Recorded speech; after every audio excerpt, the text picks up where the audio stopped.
ఒక పక్క ప్రపంచం మొత్తం టెన్షన్లో ఉండేలా ఓ యుద్ధంలో అమెరికా బిజీగా ఉంటే ఇంకో పక్క చైనా మాత్రం తన స్టైల్లో గేమ్ ఆడుతోంది. నేరుగా పెద్ద యుద్ధం మొదలు పెట్టుకున్నా కానీ మనం ఉన్నాం మర్చిపోకండి అన్నట్టుగా తైవాన్ సరిహద్దుల్లో మళ్లీ యుద్ధ విమానాలు మోహరించడం స్టార్ట్ చేసింది. గత 24 గంటల్లోనే 26 యుద్ధ విమానాలు తైవాన్ రాడార్లకు కనిపించాయంటే సింపుల్ విషయం కాదు. ఇదేదో సాధారణ గగన విహారం కాదు, స్పష్టంగా ఒక సిగ్నల్. తైవాన్ రక్షణ శాఖ కూడా ఇదే విషయాన్ని క్లియర్గా చెప్పింది. తమ సైన్యాన్ని అలర్ట్ లో పెట్టాం అని ఓపెన్ గా అనౌన్స్ చేసింది. అంటే సీన్ ఎంత సీరియస్ గా ఉందో అర్థం చేసుకోవచ్చు. సాధారణంగా ఇలాంటి మూవ్స్ వెనుక పొలిటికల్ మెసేజ్ ఉంటుందని ఎక్స్పర్ట్స్ చెప్తుంటారు. పైకి చూస్తే విమానాలు ఎగరడం మాత్రమే అనిపించినా లోపల మాత్రం ఇది పవర్ ప్లే. ఇంకా ఇక్కడ అసలు ట్విస్ట్ ఉంది. గత 2 వారాలుగా తైవాన్ జలసంధి దగ్గర పూర్తిగా నిశ్శబ్దం నెలకొంది. సాధారణంగా ఈ ప్రాంతంలో చైనా సైనిక విమానాలు, నౌకలు రౌండ్లు కొడుతూనే ఉంటాయి.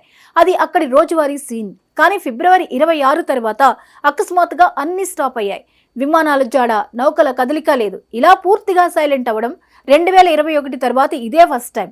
దీంతో చాలా మంది విశ్లేషకులు చైనా ఏదైనా కొత్త స్ట్రాటజీకి షిఫ్ట్ అయిందా అని అనుమానాలు వ్యక్తం చేశారు.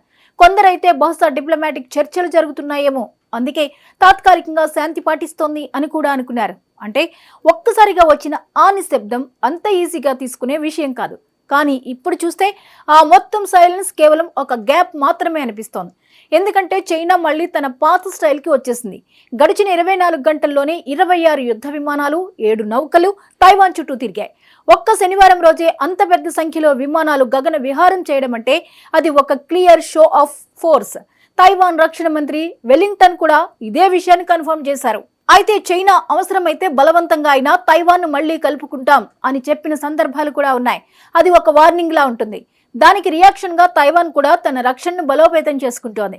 అమెరికా వంటి దేశాలు కూడా తైవాన్ కు సపోర్ట్ ఇస్తున్నాయి. అందుకే ఈ మొత్తం సీన్ ఇంకా హై టెన్షన్ లోనే ఉంది. ఏది ఏమైనా తాజా పరిణామాలు చూస్తుంటే తైవాన్ పూర్తిగా అలర్ట్ లోకి వెళ్లిపోయింది.